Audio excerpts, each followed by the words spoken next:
शब्दों से, विचारों और शास्त्रों से मुक्त होना सत्य की या परमात्मा की खोज में जरूरी है, ये मैंने आपसे कहा। उस संबंध में 2-3 प्रश्न पूछे गए। एक तो पूछा है कि यदि शब्दों से सत्य नहीं जाना जा सकता तो फिर आप शब्दों का उपयोग क्यों कर रहे हैं? साधारण सोचने पर जरूर ऐसा प्रश्न उठेगा, लेकिन थोड़ा जल्दी सोचने पर ऐसा उठेगा और थोड़ा विचार करेंगे तो नहीं। मैं ये नहीं कह रहा हूं कि मैं जो कह रहा हूं उससे आपको सत्य का ज्ञान हो जाएगा। मेरे शब्द आपके लिए सत्य का ज्ञान नहीं बन सकते, किसी के भी शब्द नहीं बन सकते। तो फिर शब्द की क्या उपादेयता है? सत्य की उपादेयता, जैसा मैंने सुबह कहा, शब्द की उपादेयता निषेधात्मक है, निगेटिव है। आपके पैर में एक कांटा लगा हो तो दूसरा कांटा उस कांटे को निकाल सकता है, लेकिन दूसरे कांटे को निकालने के बाद निकालने वाले कांटे की भी कोई उपादेयता नहीं रह जाती, वो भी व्यर्थ हो जाता है। और कोई अगर ये सोचकर कि इस दूसरे कांटे ने बड़ी कृपा की है, इस दूसरे कांटे की पूजा शुरू कर दे तो नासमझी होगी। ये सोचकर कि ये दूसरा कांटा बड़ा हितकारी है, इसने एक कांटे को पैर से निकाला और अपने घाव में इस दूसरे कांटे को रख ले तो बड़ी मूढ़ता होगी। इस दूसरे कांटे का उपयोग इतना है कि ये पहले कांटे को निकाल दे, इससे ज्यादा नहीं। शब्द हमारे मन पर इकट्ठे हैं कांटों की तरह, उनको शब्दों से निकाला जा सकता है, लेकिन इससे केवल शब्द ही निकल पाएंगे। इन शब्दों से सत्य उपलब्ध नहीं हो जाएगा, इसलिए इन शब्दों की पूजा की कोई जरूरत नहीं है। और शब्द मन पर न हो तो मन के शांत और शून्य होने की दिशा में आपके कदम पड़ सकेंगे। और जिस दिन मन पूरी तरह सीमाओं का अतिक्रमण कर लेगा सभी शब्दों की, उस दिन सत्य का अनावरण होगा स्वयं के भीतर। सत्य तो स्वयं के भीतर है, शब्दों और सिद्धांतों ने उसे घेरे में बांध रखा है। तो एक निषेधात्मक काम शब्दों से हो सकता है, वो शब्दों को तोड़ने की बुद्धि और विवेक उनसे पैदा हो सकता है, लेकिन सत्य उनसे नहीं मिलेगा। सत्य तो भीतर है, वो तो मिलेगा उसी क्षण जिस दिन मन सब भांति शून्य और शांत हो जाएगा। इसी प्रश्न के साथ उन्होंने ये भी पूछा है, तो और धर्म प्रवर्तकों ने जो शब्दों का प्रयोग किया और सिद्धांत प्रतिपादित किए, क्या उन्होंने भूल की? तो मैं उनसे यही निवेदन करूंगा, आज तक किसी धर्म प्रवर्तक ने सिद्धांत प्रतिपादित नहीं किए। सिद्धांत प्रतिपादित करने वाले और ही लोग, धर्म प्रवर्तकों ने तो निरंतर शब्दों और सिद्धांतों से मुक्त होने की आकांक्षा और अभिप्राय जाहिर किया है। उन्होंने तो हर भांति ये कोशिश की है कि आपका मन सब तरह के बंधनों से मुक्त हो जाए, लेकिन धर्म प्रवर्तक और धर्म संगठक ये दो वर्ग हैं, और हमें निरंतर ये भूल होती रही है। एक व्यक्ति को मैंने सुना, एक कहानी सुनी एक व्यक्ति को सत्य उपलब्ध हो गया,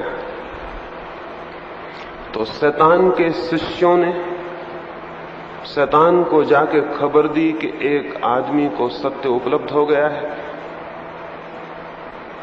शैतान ने कहा, तुमने बड़ी देर कर दी, पहले तुम खबर करते तो हम उसे विचलित करते और परेशान करते ताकि वो सत्य को उपलब्ध ना हो पाता। अब क्या होगा? लेकिन अभी भी एक उपाय बाकी है, तुम घबराओ मत। गांव-गांव में जाके ढोल पीट दो और खबर कर दो कि फलां आदमी को सत्य उपलब्ध हो गया है। शैतान के शिष्यों ने कहा, ये तो और उल्टी बात हो जाएगी, हमें तो कोशिश करनी चाहिए कि किसी को पता ना चले, नहीं तो सत्य की ज्योति में शैतान का अंधकार विलीन हो जाएगा, हमारा राज्य नष्ट होगा। शैतान ने कहा, तुम देर मत करो। हमेशा का मेरा अनुभव यह है कि जैसे ही किसी को सत्य उपलब्ध हो, लोगों को खबर कर दी जाए, लोग उसके पास इकट्ठे हो जाते हैं और उनमें जो बहुत चालाक होते हैं वो संगठन बनाना शुरू कर देते हैं, संप्रदाय बनाना शुरू कर देते हैं, शास्त्र लिखना शुरू कर देते हैं। और तब जिसको सत्य मिलता है वो भीड़ में खो जाता है, और जो उसके आसपास संगठन करने वाले होशियार और चालाक लोग होते हैं वो प्रमुख हो जाते हैं। बहुत जल्दी धर्म संस्थापक भूल जाता है और धर्म संगठक प्रमुख हो जाते हैं और आगे हो जाते हैं, और धर्म संगठक से हमें कोई खतरा नहीं है।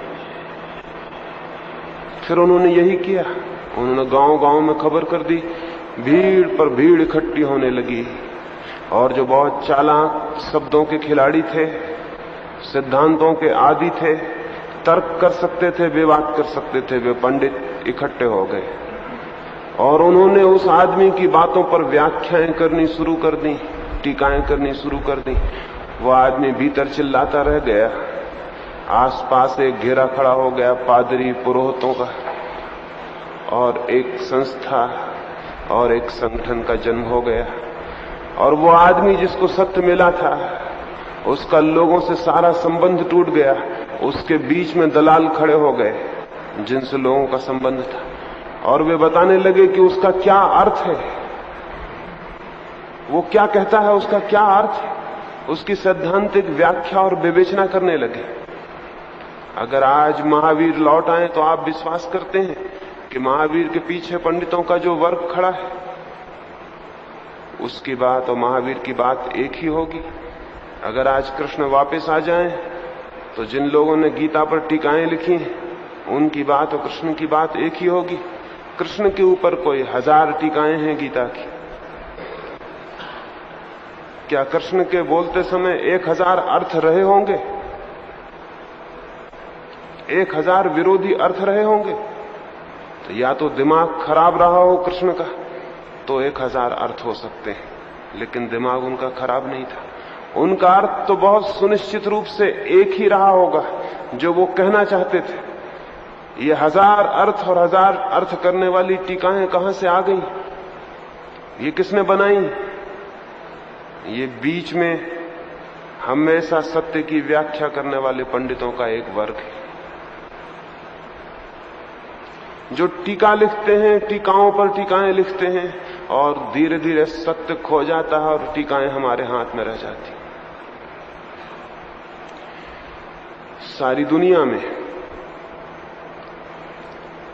जैन धर्म महावीर का खड़ा किया हुआ नहीं, और न बौद्ध धर्म बुद्ध का, और न क्राइस्ट धर्म क्राइस्ट का। जिन लोगों ने ये धर्म किए वो बहुत दूसरे हैं।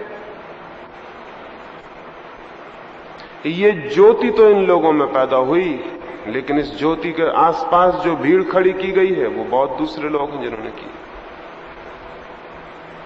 और उन दूसरे लोगों को धर्म का कोई भी पता नहीं। आज तक ये निरंतर हुआ है। दुर्भाग्य होगा आगे भी ये हो सकता है, क्योंकि जब भी कोई किरण प्रकट होती तो उस किरण का शोषण करने के लिए संगठन करने वाले लोग एकदम इकट्ठा हो जाते हैं। कोई सोचता हो कि ये धर्म के सहयोगी हैं तो गलती में है, ये धर्म के व्यवसायी हैं, और जहां भी इन्हें आशा दिखती है कि व्यवसाय हो सकता है वहां ये पहुंच जाते हैं। हर ज्योति के आसपास धंधे करने वाले लोग इकट्ठे हो जाते हैं। वो ज्योति तो बुझ जाती है उस आदमी के साथ, लेकिन ये धंधा करने वालों की जो गद्दी है वो कायम हो जाती है और हजारों साल तक चलती। वो चल रही, नहीं तो दुनिया में इतने धर्म नहीं हो सकते थे। धर्म की ज्योति तो एक ही है, लेकिन जहां जहां ज्योति प्रकट हुई वहीं वहीं गद्दियां खड़ी हो गई, वहीं वहीं संगठन खड़े हो गए। और फिर इन सब संगठनों के आपस में स्वार्थ टकराते हैं, क्योंकि बाजार इनका एक ही है जहां से इनको ग्राहक खरीदने पड़ते,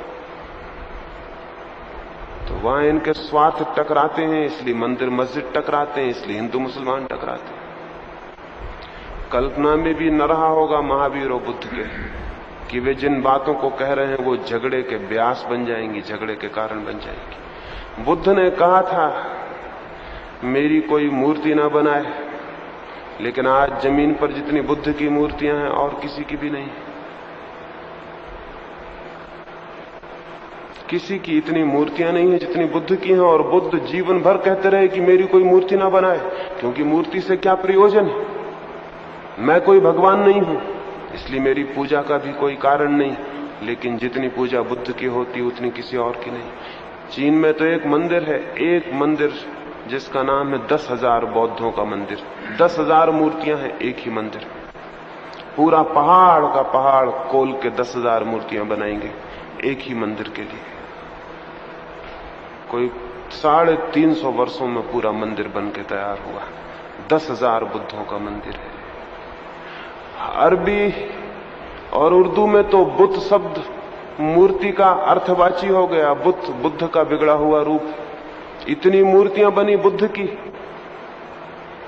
कि बुद्ध यानी बुद्ध, बुद्ध यानी मूर्ति हो गया, बुद्ध यानी मूर्ति ही हो गया।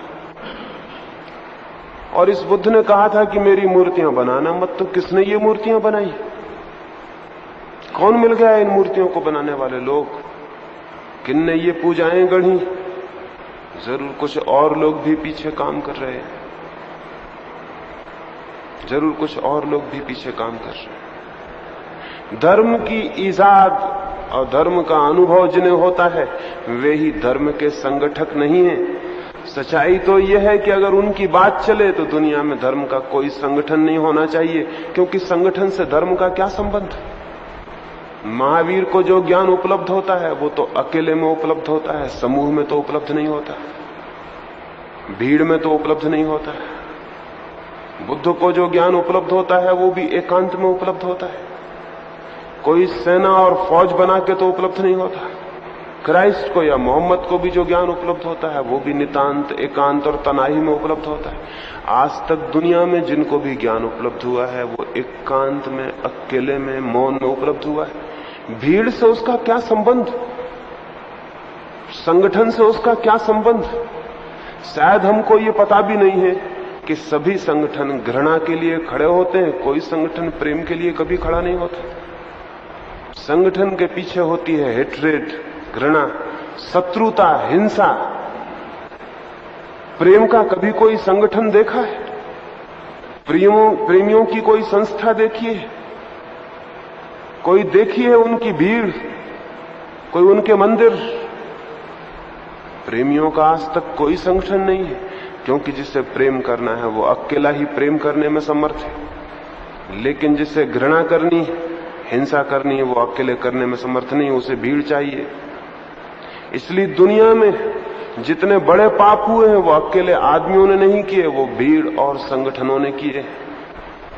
अकेला आदमी बहुत कमजोर है, बड़े पाप नहीं कर सकता, लेकिन अकेला आदमी बहुत ताकतवर है, बड़ा प्रेम कर सकता है। एक आदमी इतना प्रेम कर सकता है कि उसकी बाहों में सारे जमीन के लोग समा जाएं। आदमी प्रेम करने में विराट, घृणा करने में बहुत छोटा है। इसलिए घृणा के लिए इकट्ठा करना होता है और लोगों को।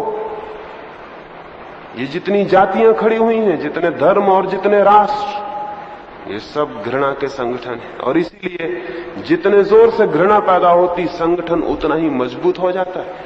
हिंदुस्तान पर हमला हो जाए पाकिस्तान का या चीन का, फिर देखें कैसी एकता पैदा हो जाती। हम सब मालूम होने लगते हैं, इकट्ठे हो गए, ऐसा लगता है कि हम बड़े एक दूसरे के प्रेम करने वाले हो गए, हम सब संगठित हो जाते हैं। वो संगठन इसलिए नहीं कि हमारे भीतर प्रेम है, बल्कि इसलिए कि हमारे सामने एक शत्रु है और जिसके प्रति हमारे मन में गहरी घृणा पैदा हो रही है, इस घृणा के लिए हम इकट्ठे हो जाएंगे।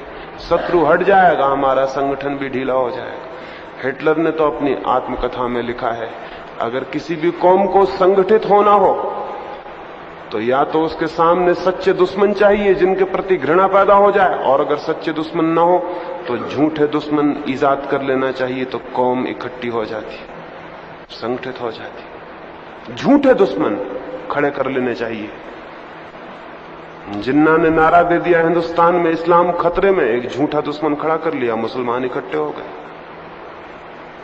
कोई खतरा नहीं था, कोई बात न थी, लेकिन एक नारे ने धीरे धीरे लोगों को ख्याल दे दिया कि इस्लाम खतरे में, एक खतरे का भाव पैदा हो गया, दुश्मन खड़ा हो गया। काल्पनिक दुश्मन था जो कहीं भी नहीं था, लेकिन जब एक दफा खड़ा हो गया तो मुसलमान इकट्ठे हो गए।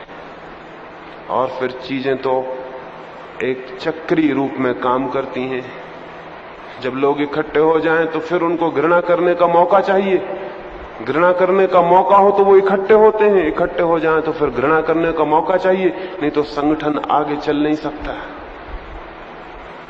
ये दुनिया के जो संगठन आपको दिखाई पड़ते हैं, हिंदू, मुसलमान, ईसाई, जैन, ये कोई प्रेम के संगठन नहीं है, सब घृणा के संगठन, दूसरे की शत्रुता में खड़े हुए। और इसलिए जब तक शत्रुता मजबूत होती तब तक संगठन मजबूत होता है, जब शत्रुता ढीली हो जाती संगठन ढीला हो जाता है। इसलिए नए संगठन ज्यादा मजबूत होते हैं, क्योंकि नई शत्रुता ताजी होती है, घृणा नई ताजी होती है। पुराने संगठन ढीले हो जाते हैं। इस्लाम सबसे ज्यादा तगड़ा संगठन है, उसकी उम्र 1400 साल की है। हिंदुओं का संगठन सबसे ढीला है, उसकी उम्र 5000 साल की। इसकी और कोई वजह नहीं है, इसकी कुल वजह इतनी है कि वो घृणा अभी नई है और ये घृणा बहुत पुरानी हो गई, ये ढीली पड़ गई, इसकी जड़ें कमजोर हो गई, ये बूढ़ी हो गई, वो अभी जवान है। दुनिया में जो संगठन जितना नया होता है उसमें उतना बल होता है, क्योंकि घृणा और जहर नए होते हैं, फिर धीरे धीरे वो शिथिल हो जाते हैं। लेकिन कोई भी संगठन मरने का नाम नहीं लेता एक दफा पैदा हो जाए तो, और दुनिया में संगठन बढ़ते चले जाते हैं और वो एक दूसरे की शत्रुता में जीते हैं। इसलिए हम ये कितना ही कहें कि दुनिया के सब धर्म भाई भाई हैं, दुनिया के धर्म कभी भाई भाई नहीं हो सकते, क्योंकि जिस दिन वो भाई भाई हुए उसी दिन उनके संगठन गए।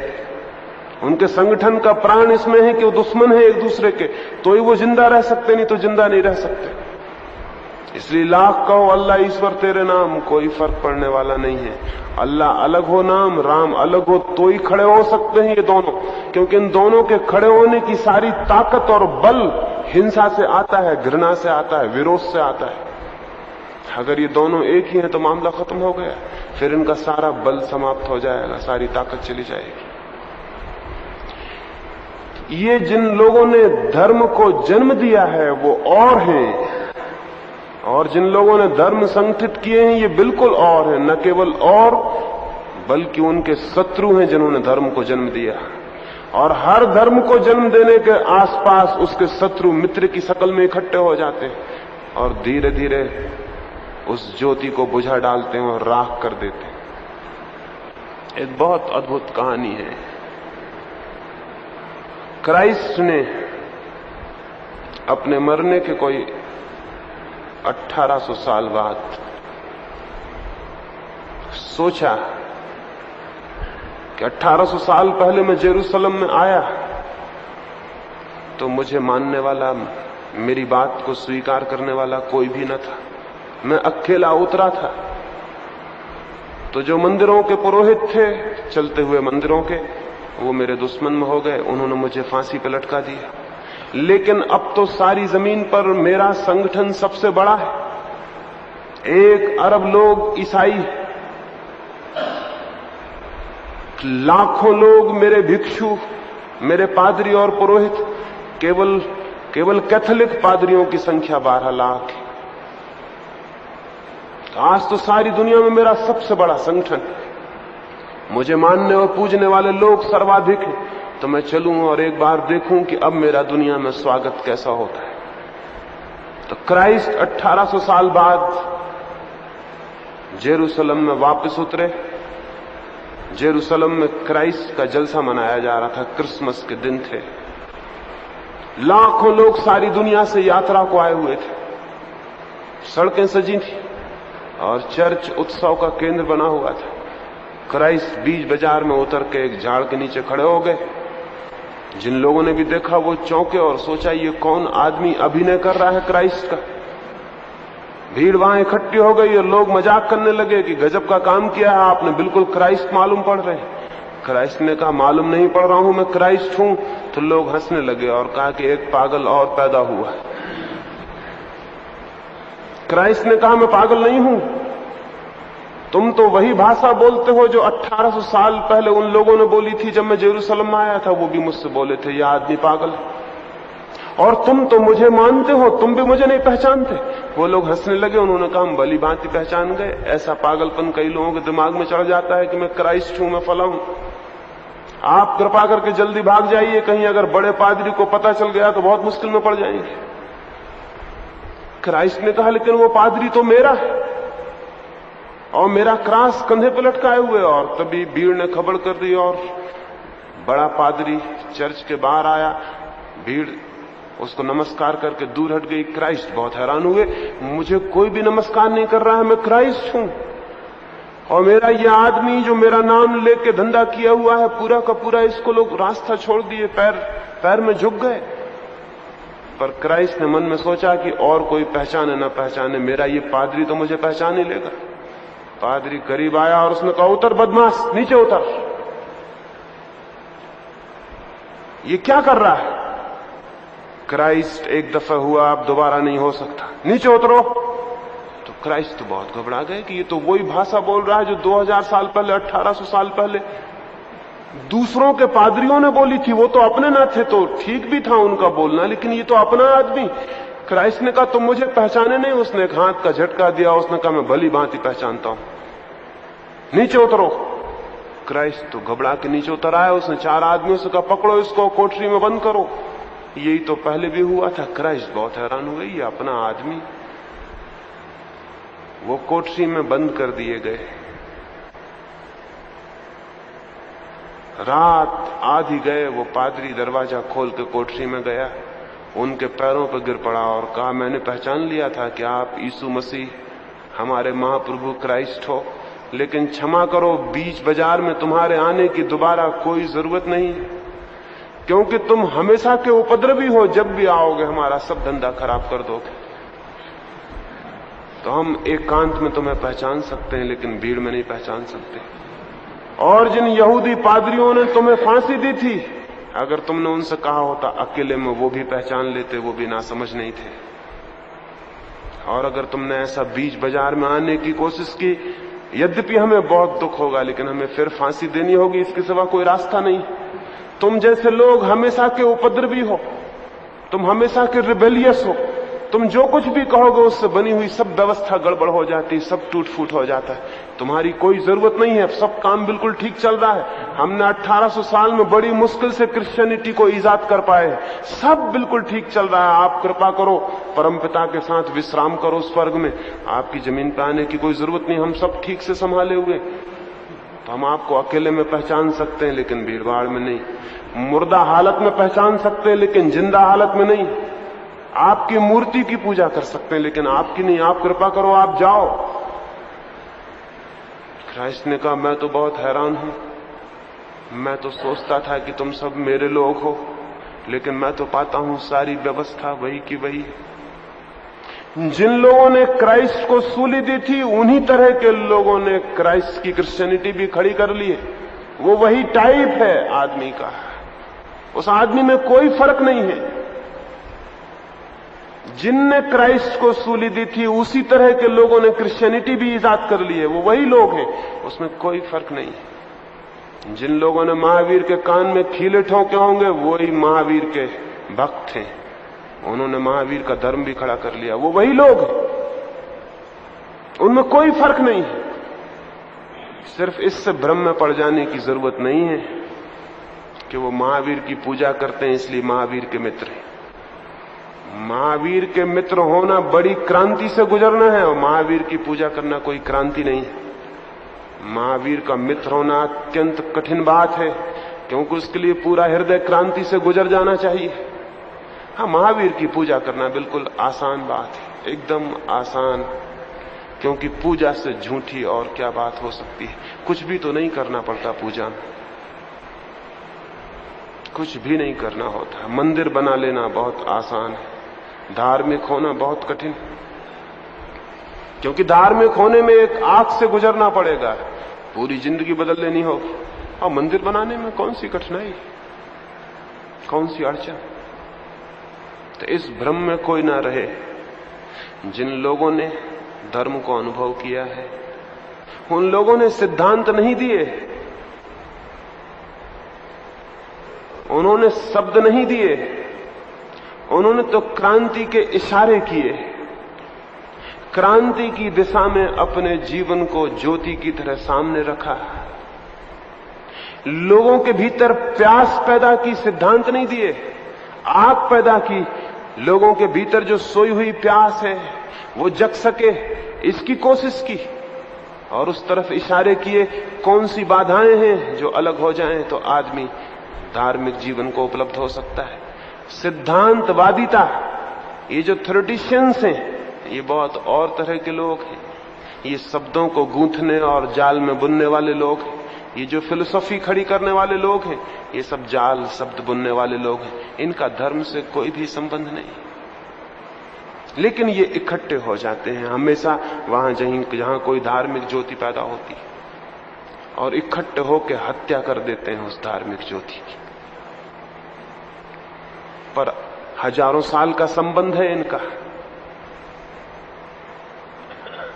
हजारों साल का संबंध है इनका, और धीरे धीरे हम ये भूल गए हैं कि दोनों कोटियां बिल्कुल अलग हैं और शत्रु हैं आपस में और मित्र नहीं। इसलिए आपको ऐसा ख्याल पैदा होता है। अगर महावीर और बुद्ध का बस चले तो कोई संगठन कभी खड़ा न हो, न होना चाहिए, क्योंकि संगठन से कोई धर्म का संबंध ही नहीं। धर्म का संबंध है साधना से। संगठन का संबंध होगा राजनीति से, धर्म से क्या संबंध हो सकता है संगठन का? धर्म का संबंध तो साधना से है, और साधना है एकांत में, अकेले में भीतर जाना, और संगठन है बाहर और दूसरों के साथ होना। संगठन हमेशा भीड़ का साथ है और साधना हमेशा अपना। ये दोनों बातें बिल्कुल उल्टी हैं।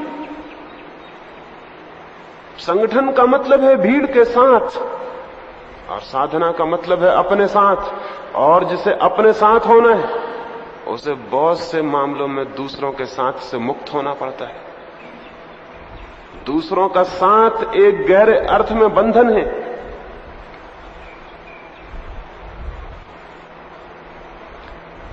संगठन लेकिन दूसरों का साथ है और साधना अपना साथ।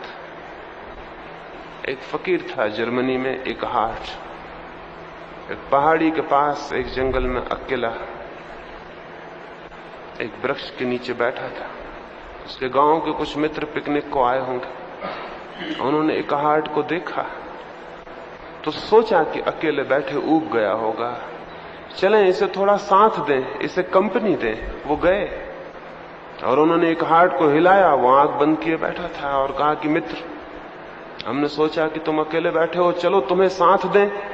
एक हाट हंसने लगा और उसने कहा, तुम्हारी बड़ी कृपा होगी कि तुम अपने रास्ते पर जाओ। जितनी देर मैं अकेला था अपने साथ था, और तुमने आके मेरा खुद से साथ तोड़वा दिया। तुम जाओ, तुम अपने रास्ते पर जाओ, और ये मत सोचो कि मैं अकेला हूं, मैं अपने साथ हूं। और जो आदमी अपने साथ है वो तो परमात्मा के साथ है, वो अकेला कहां है? वो मित्र शायद ही समझे होंगे कि उसने क्या कहा।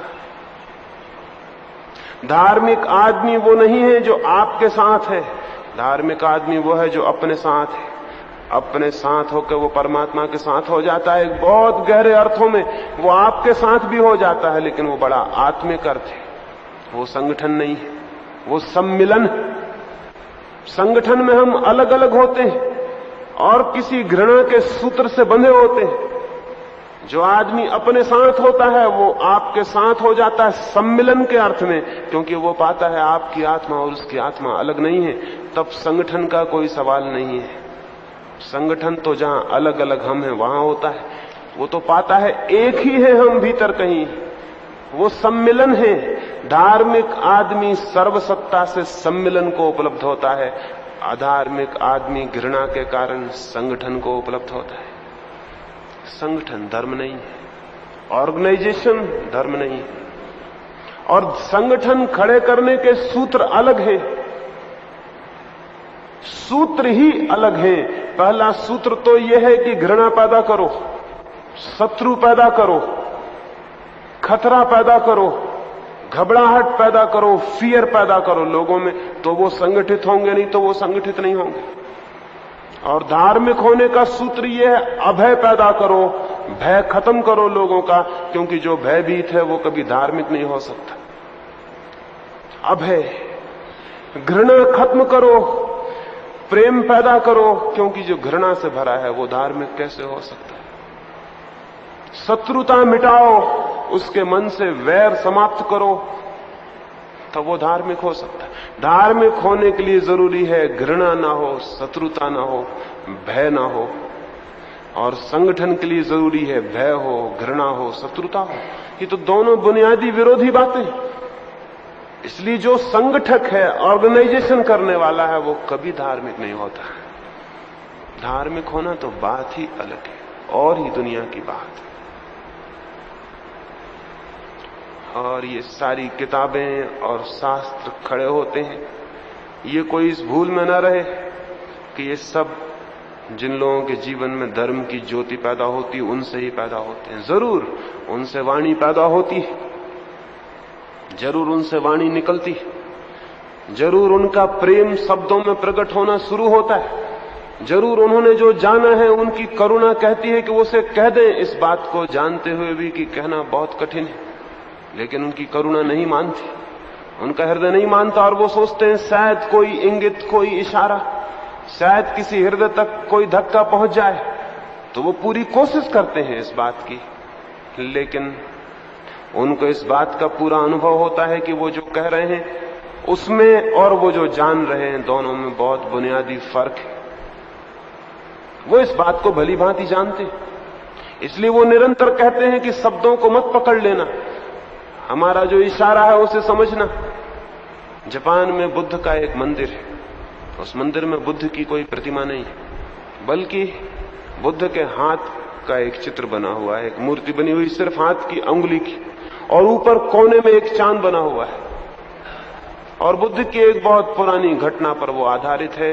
बुद्ध ने एक बार कहा था, एक गांव में मैं गया, मैंने अपनी उंगली उठा के गांव के लोगों को बताया कि देखो वो चांद, लेकिन बहुत कम लोगों ने चांद की तरफ देखा, अधिक लोग मेरी उंगली की तरफ देखने लगे।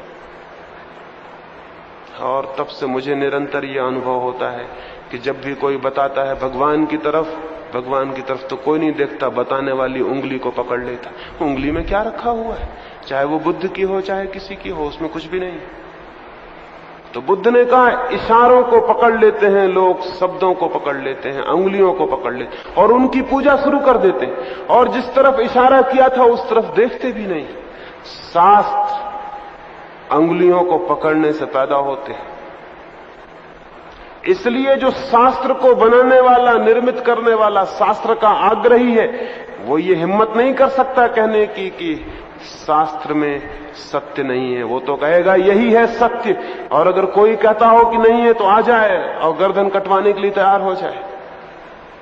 लेकिन जो लोग सत्य को जानते वे ऐसा आग्रह नहीं करते कि यही है सत्य। वे कहते हैं इशारा है एक, और बहुत कमजोर इशारा है, बहुत धीमी झलक है उसमें, क्योंकि सत्य है बहुत बड़ा शब्द है, बहुत छोटा, उसमें समाता नहीं है, उसमें बनता नहीं। लेकिन आदमी की मजबूरी, कमजोरी, उसके पास कहने का और कोई उपाय नहीं, इसलिए शब्दों का उपयोग करता है। शब्द बहुत धीमी सी ध्वनि ले जाते हैं, वो आप तक पहुंचते पहुंचते समाप्त हो जाती है। इसलिए शब्द में तो कोई सत्य नहीं है। जो सत्य को जानता है वो निरंतर सचेत करेगा, जरथुस्त्र हुआ। जरथुस्त्र जिस दिन विदा होने लगा अपने मित्रों से, तो उसके मित्रों ने पूछा कि हमें कुछ और अंतिम संदेश। जरथुस्त्र ने कहा, एक अंतिम संदेश मुझे देना है, वो मैंने आखिरी दिन के लिए बचा रखा है, वो मैं आज तुम्हें दूंगा। वो उठ खड़ा हुआ जाने के लिए पहाड़ पर।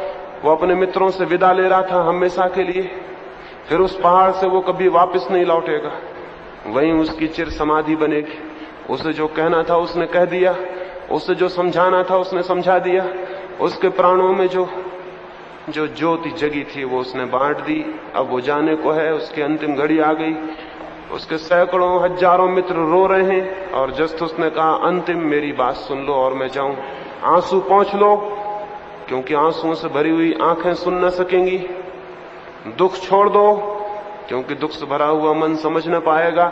और जो मैं कह रहा हूं वो सर्वाधिक महत्वपूर्ण है, जो मैंने आज तक तुमसे कहा था। दो छोटे से शब्द उसने कहे, बड़े अद्भुत। उसने कहा, बिवेयर ऑफ जरथुस्त्र, जरथुस्त्र से सावधान रहना। वो कुछ भी न समझे कि ये क्या कह रहा है। उन्होंने कहा, हम समझे नहीं। तो जरथुस्त्र ने कहा, मैंने जो कुछ कहा उसको पकड़ मत लेना, मुझे मत पकड़ लेना, मेरी पूजा मत करने लगना। अब मैं जाता हूं, मुझसे सावधान रहना, नहीं तो मैं ही तुम्हारा शत्रु हो जाऊंगा और मित्र ना हो पाऊंगा। इस आदमी ने जाना होगा कुछ, कितना प्यारा और अद्भुत आदमी रहा होगा, जिसने कहा, मुझसे सावधान, मुझे पूजने मत लगना, नहीं तो मैं ही तुम्हारे हाथ में रह जाऊंगा और मैंने जो चाहा था उस तक तुम्हारी आंखें ना उठ पाएंगी। तो मुझे छोड़ देना, मुझे भूल जाना, ताकि उस तरफ तुम्हारी आंखें उठ सकें जिसके लिए मैं एक इशारे से ज्यादा नहीं था। और जब वो तुम्हें दिख जाएगा तो मेरी क्या जरूरत रह जाएगी, मैं समाप्त हो गया, मुझे भूल जाना। लेकिन हो गई है बात उल्टी। होना था महावीर से सावधान, होना था कृष्ण से सावधान, होना था बुद्ध से सावधान, लेकिन नहीं, उनकी हम पूजा कर रहे हैं, वही हमारे हाथ में पकड़ गए और जिस तरफ उनका इशारा था वो खो गए। तो जिसने कभी सत्य को जाना है उसने कभी पूजा नहीं चाहिए है, उसने कभी आग्रह नहीं किया कि वो जो कहता है वही सत्य है। लेकिन जिन्होंने संगठन खड़े किए हैं वो कहते हैं यही सत्य है, और ये वो न कहेंगे तो संगठन खड़ा नहीं हो सकता। अगर वो ये कहें, हाँ दूसरों के पास भी सत्य है, तो संगठन के प्राण निकल जाएंगे। तो उनका तो दावा यही होगा, जैसे सभी दुकानदारों का होता है, कि असली चीजें यहीं मिलती हैं और नकली चीजें दूसरी जगह मिलती हैं। असली चीजों की दुकान यही है, ये तो हर दुकानदार कहेगा। वही हर धर्म के ठेकेदार कह रहे हैं, तो वे मेरे लिए दुकानदारों से ज्यादा नहीं है। और सत्य की कोई दुकान नहीं होती, धर्म की दुकानें हैं, तो ये धर्म जरूर असत्य होंगे। सत्य फिर कोई और ही धर्म होगा जिसकी न कोई दुकान है न कोई संगठन। इसलिए मैंने जो ये कहा, इस तरफ सोचने की कोशिश करनी जरूरी है। क्या होता रहा है मनुष्य के जीवन में? बातें उठी हैं, जिन्होंने जाना है उन्होंने कुछ कहा है, जिन्होंने जाना है वो एक ढंग से जिए हैं, लेकिन हमारे लिए उनसे इशारे तो नहीं मिले, हमारे लिए उनसे जड़ पूजा के आधार मिल गए। हमारे भीतर उनके कारण विवेक तो नहीं जागृत हुआ, बल्कि हमारे भीतर श्रद्धा और पत्थर की भांति अडिग हो गई। अगर विवेक जग जाए शब्दों की चोट से तो ठीक, लेकिन अगर श्रद्धा मजबूत हो जाए तो बहुत गलत, क्योंकि श्रद्धा अंधी है और विवेक आंख है। श्रद्धा से संगठन खड़े हो जाते हैं, विवेक से संगठन खड़ा नहीं होता। विवेक से व्यक्ति निर्मित होता है, और व्यक्ति की ऊर्जा और गरिमा है धर्म। व्यक्ति के भीतर छिपे हुए बीजों का फूल बन जाना है धर्म। दुनिया प्रतीक्षा कर रही है अभी 5000 वर्षों से उस धर्म की जो संगठन न बने, क्योंकि जो धर्म संगठन बन गए वे अधार्मिक हो गए, और उनने दुनिया में धर्म को नहीं बढ़ाया, अधर्म को बढ़ाया। अब एक ऐसी प्रतीक्षा है जगत को उस धर्म की जो संगठन न हो, उस धर्म की जो व्यक्तिगत गरिमा और ज्योति हो, समूह, भीड़, ऑर्गेनाइजेशन नहीं, जिसके पंडित, पुरोहित और पादरी न हो, जिसे प्रेम करने वाले लोग हो, लेकिन जिसकी कोई दुकान न हो, आ रहा है वक्त करीब, क्योंकि संगठन वाले धर्मों से हम ऊब चुके हैं, संगठन वाले धर्मों से हम परेशान हो चुके हैं। आ रहा है वक्त कि व्यक्तिगत चेतना जगे और दुनिया में धर्म तो हो, लेकिन धर्मों के लिए कोई जगह न रह जाए। धर्मों के लिए कोई जगह नहीं रह जानी चाहिए, तो ही धर्म के लिए जगह बन सकती है। हिंदू, मुसलमान, ईसाई और जैन को विदा हो जाना चाहिए, चले जाना चाहिए, हट जाना चाहिए, ताकि जो शेष रह जाए विशेषण से शून्य, बिना नाम का सत्य की खोज और जिज्ञासा का आंदोलन, वो है सबके भीतर, वो बिना नाम का शेष रह जाए तो न मालूम कितने लोगों के जीवन में क्रांति हो सकती है। संगठन और संप्रदाय उस क्रांति को रोक रहे हैं। ये जो मैंने सुबह आपको कहा, वो इसी दृष्टि से कहा, इन सभी शब्दों, सिद्धांतों और विचारों से मुक्त होने की समझ आपके भीतर कुछ पैदा कर देगी जो आपका होगा। मुझसे उसी प्रश्न में दूसरा प्रश्न पूछा हुआ है कि मैं भी जो बोल रहा हूं वो भी मैंने सुना होगा, पढ़ा होगा, वो कहां से आया? और अगर मैं ये बोल रहा हूं तो मैं दूसरों को क्यों रोकता हूं कि आप न पढ़ें न सुने? मैंने कब रोका? अगर मैं रोकता होता तो मैं आपके सामने बोलता कैसे? मैंने कब कहा कि न पढ़ें न सुने? मैंने ये कहा जो भी पढ़ें और जो भी सुने उसे ज्ञान न समझ लें। पढ़ें, सुने, समझें, लेकिन जानते रहें निरंतर कि जो भी बाहर से आया है वो ज्ञान नहीं। तो फिर ये बाहर से आया हुआ आपके लिए बंधन नहीं बनेगा, फिर ये आपके प्राणों पर दीवार नहीं बनेगा। आप इसके होते हुए भी मुक्त अनुभव करोगे। बंधन तो वहां से शुरू होता है जब हम इसे ज्ञान समझ लेते हैं, तब कठिनाई शुरू हो जाती है। नहीं तो इसका कोई बंधन नहीं है। अगर ये स्मरण में हो कि जो भी बाहर से आता है वो ज्ञान नहीं, तो फिर इस बाहर से आए हुए का कोई बंधन पैदा नहीं होता। बंधन पैदा होता है इसको ज्ञान समझ लेने से। तो मैंने ये नहीं कहा कि आप कान बंद कर लें और आंखें फोड़ लें, न देखें और न सुने। मैंने ये नहीं कहा।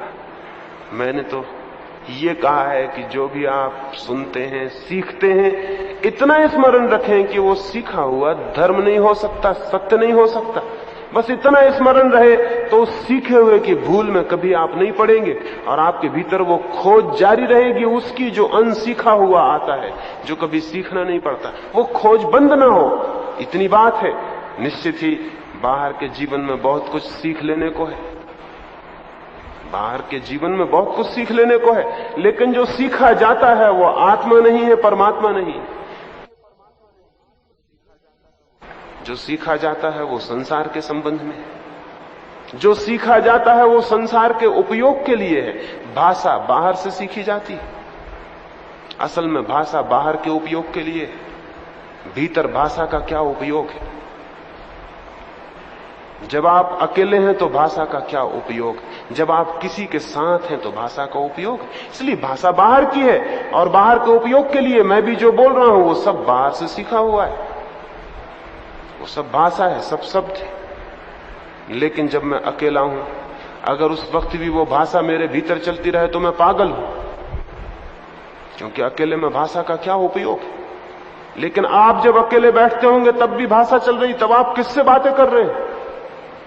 तब तो वहां कोई नहीं है, आप अकेले हैं। तो ये मस्तिष्क रुग्ण है जो एकांत में भी बोले चला जा रहा है। हाँ, जब किसी से बोलना है तो भाषा का उपयोग है, लेकिन जब किसी से नहीं बोलना है तब मौन और शांति का उपयोग। जो आदमी अकेले में मौन होने में समर्थ है, मैं कहता हूं वही हकदार है दूसरों के सामने बोलने के लिए, नहीं तो हकदार नहीं।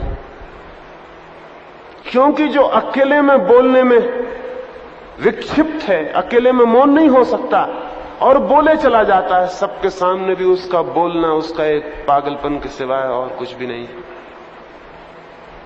बोलना उसकी मजबूरी है, वो बोले चला जा रहा है, वो बिना बोले नहीं रह सकता।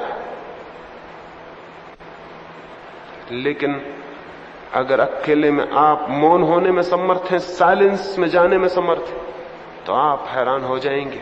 उस साइलेंस में, उस मौन में आपको ऐसे बहुत कुछ सत्यों का आविर्भाव होगा जो बाहर शब्दों से कभी नहीं मिले।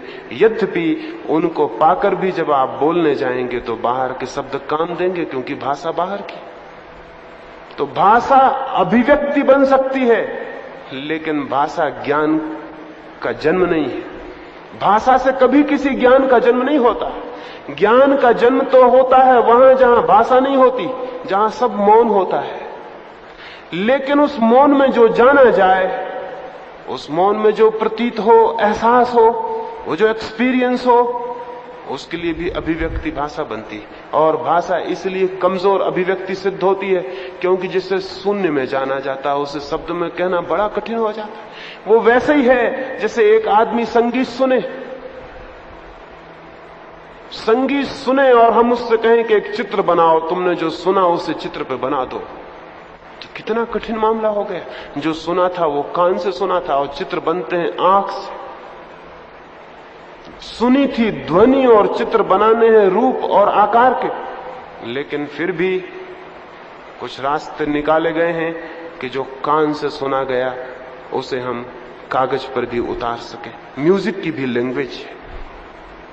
कोशिश की है आदमी ने कि जो कान से सुना उसे हम कागज पर भी उतार सके, उसके लिए भी संकेत निर्मित किए।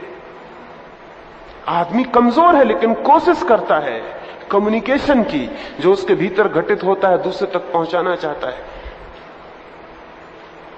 लेकिन वो पहुंचाने में जानता है भली भांति कि जो मैंने जाना था उससे बहुत कम पहुंच रहा है, ना कुछ पहुंच रहा है। रविन्द्रनाथ मरने को थे, कोई 2 घड़ी बाद उनके प्राण निकल गए। 2 घड़ी पहले उन्हें होश आया और उनके एक मित्र ने पूछा कि आप तो तृप्त होंगे, आपका जीवन तो फुलफिलमेंट को उपलब्ध हो गया, आपसे बड़ा कवि जमीन पर दूसरा नहीं हुआ।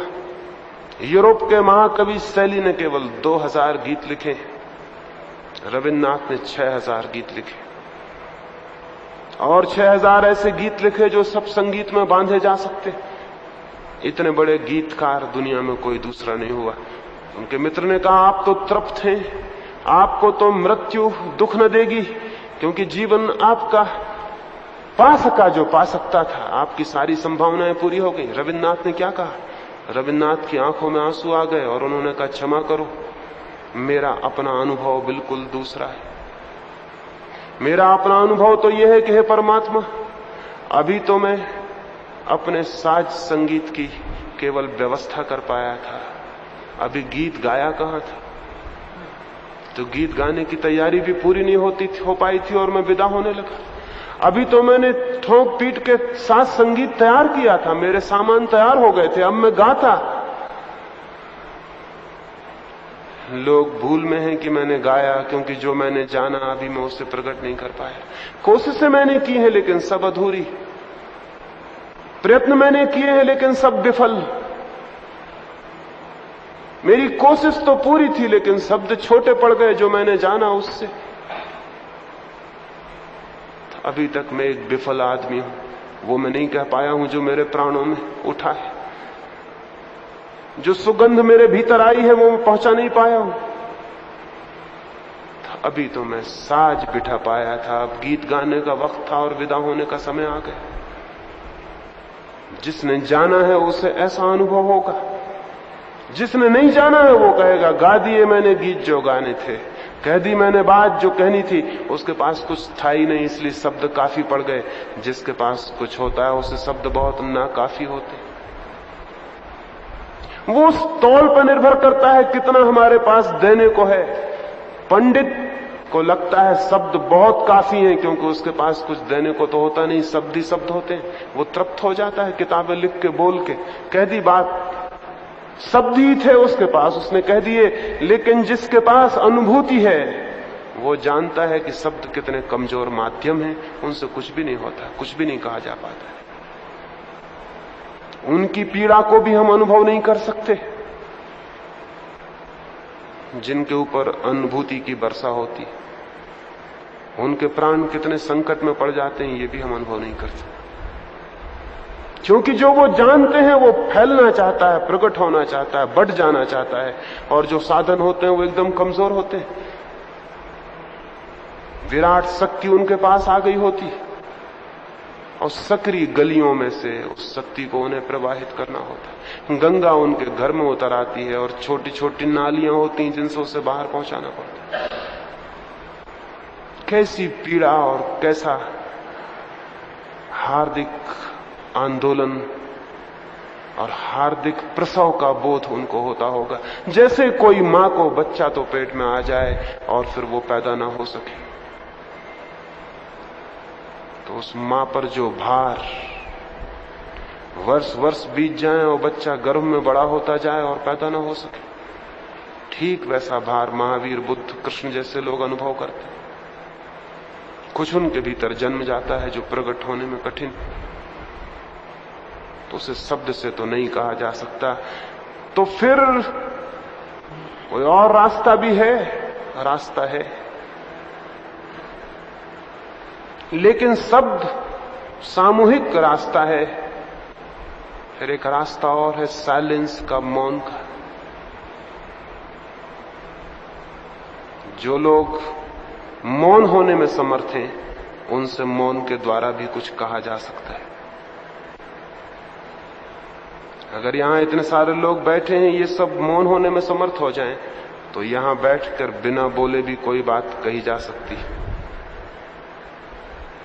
लेकिन तब प्राणों से प्राणों का सीधा संवाद होता है, तब बीच में शब्द नहीं होते।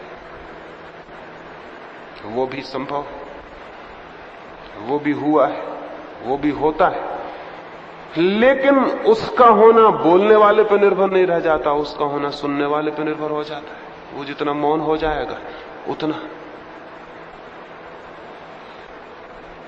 मौन होना अगर संभव हो जाए तो साइलेंस की भी अपनी लैंग्वेज, मौन की भी अपनी भाषा है। मौन में भी बहुत कुछ कहा जा सकता है। ऐसे हम भी थोड़ा बहुत सारे लोग अनुभव करते हैं। जब हम किसी के प्रति बहुत प्रेम से भर गए होते हैं तो शब्द असमर्थ हो जाते हैं, कुछ भी कहते नहीं बनता। तब उसका हाथ अपने हाथ में ले लेते हैं, तब हम उसे अपने गले से लगा लेते हैं, तब हमारी आंखें उससे कुछ कहती हैं जिनमें कोई शब्द नहीं होते, और शायद दूसरी तरफ भी प्रेम हो तो बात समझी जाती है। हाथ हाथ से कुछ कह देते हैं, आंख आंख से कुछ कह देती, हृदय हृदय से कुछ कह देता है। शायद थोड़े बहुत प्रेम में हम इस बात को जान पाते हैं कि बिना शब्दों के भी कुछ बात कही जा सकती। प्रेम से भी बड़ी घटना है प्रार्थना।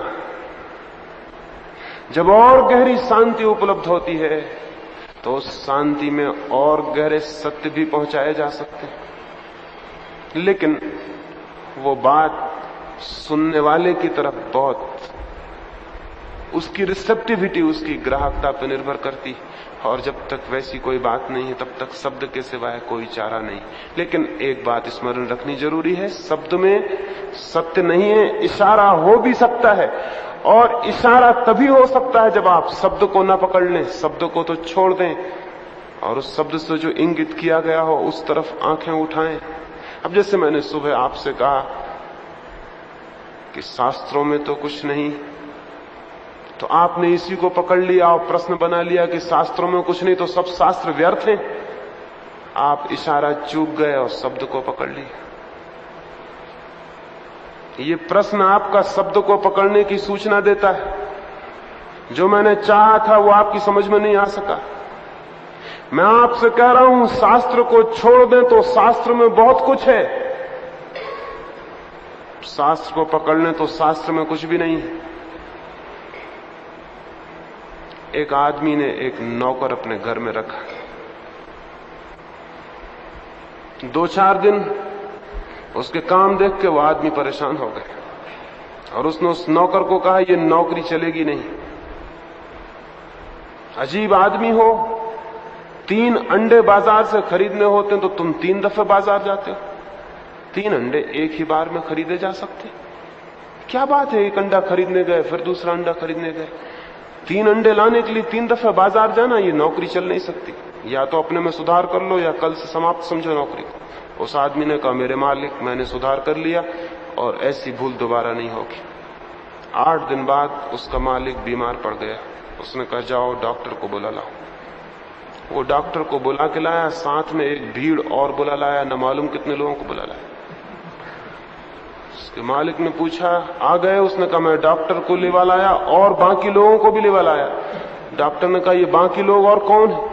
उसने कहा, डॉक्टर कहेगा कि दवा चाहिए तो मैं दवा वाले को भी लेवा लाया, और हो सकता है दवा काम न करे तो कब्र खोदने वाले लोगों को भी बुला लाया, क्योंकि आपने ही कहा था 3 अंडे खरीदने के लिए 3 बार बाजार जाना जरूरी नहीं। वो आदमी शब्द को ठीक से पकड़ लिया। हम सब ने भी शब्द इसी भांति पकड़ लिए। इसलिए जिंदगी एक अजीब मूर्खता से भर गई है। तो मैं जो कह रहा हूं उसको अगर शब्दों को पकड़ के प्रश्न उठाएंगे तो चूक जाएंगे उस बात से जो मैं आपसे कह रहा हूं। थोड़ा शब्दों को हटा के मेरे जो इंगित हैं उन पर थोड़ा विचार करें, उन पर कुछ पूछें तो शायद कुछ और गहरे यात्रा हो सके। नहीं तो यात्रा छिछली हो जाएगी, वो शब्दों के इर्द गिर्द हो जाएगी, प्राणों के निकट नहीं पहुंच पाएगी। और आमतौर से हमको शब्द ही सुनाई पड़ते हैं, इसलिए उन्हीं को हम पकड़ लेते हैं और उन्हीं पे विचार करने लगते हैं। शब्द पर विचार करना व्यर्थ है। उस पर विचार करें जिसकी ओर शब्द इशारा था। क्या कहना चाहा था, क्यों कहना चाहा था, क्या कारण रहा होगा, क्यों ये बात कही होगी? नहीं, लेकिन इतना हम कहां सोचते हैं। हम तो बात सुनते हो, हम कहते हैं ये गलत या सही, और फिर तब हमारा सब उसी के इर्द गिर्द खड़ा हो जाता। सोचना विचारना तो हमारे भीतर है ही नहीं। हम तो गलत और सही का निर्णय ले लेते हैं जल्दी से कि ये गलत होनी चाहिए। अगर ये गलत नहीं है तो फिर महावीर गलत हैं, बुद्ध गलत हैं, फिर गीता गलत है, कुरान गलत है। तो या तो ये गलत है या फिर गीता गलत है। मामला बहुत जल्दी जल्दी तय कर लिया, बहुत जल्दी जल्दी तय कर लिया। जीवन बहुत मिस्टीरियस है, बहुत रहस्यपूर्ण है। जीवन में विरोधी बातें भी सत्य हो सकती हैं। जीवन गणित नहीं है, जीवन बड़ा रहस्यपूर्ण है। उसमें बिल्कुल विरोधी बातें भी सत्य हो सकती हैं, क्योंकि विरोधी बातों से भी एक ही सत्य की ओर इशारा किया जा सकता है। महावीर ने कहा आत्मा ही सत्य है,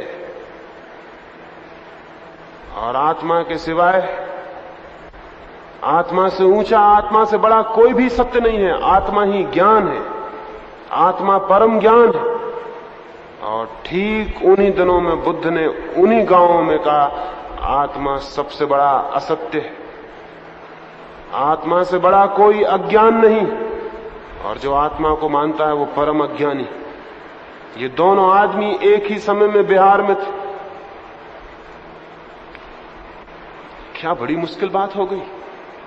महावीर कहते हैं जो आत्मा को जानता है वही ज्ञानी है, मानता है वही ज्ञानी। बुद्ध कहते हैं जो आत्मा को मानता है वही अज्ञानी।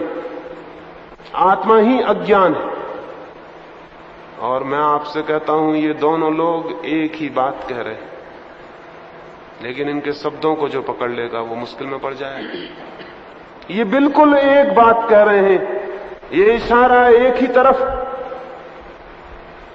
इस इशारे में कोई भी फर्क नहीं। और ये शब्द बिल्कुल शत्रु हैं, एक दूसरे के बिल्कुल शत्रु हैं सब।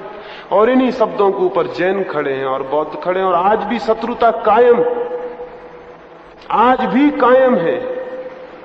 आज भी जैन मन में जानता है कि बुद्ध जो है अज्ञानी है, क्योंकि ये कह रहा आत्मा अज्ञान, और आत्मा महावीर ने कहा परम ज्ञान। और आज भी बौद्ध जानता है कि जैनी जो है अज्ञानी, क्योंकि हमारे भगवान ने जो कहा उससे बिल्कुल उल्टी बात। एक ही ठीक हो सकता है नहीं। जीवन बड़ा रहस्यपूर्ण है, इसमें 1000 इशारे हो सकते हैं एक ही तरफ, 1000 अंगुलियां एक ही तरफ जा सकती हैं, और अंगुलियां बिल्कुल विरोधी हो सकती हैं। किसी की काली उंगली हो, किसी की सफेद उंगली हो, किसी की टूटी फूटी उंगली हो, किसी की बहुत सुंदर उंगली हो, किसी की बिल्कुल। और उंगलियों में न मालूम किन किन रास्तों से सूचनाएं कर सकती।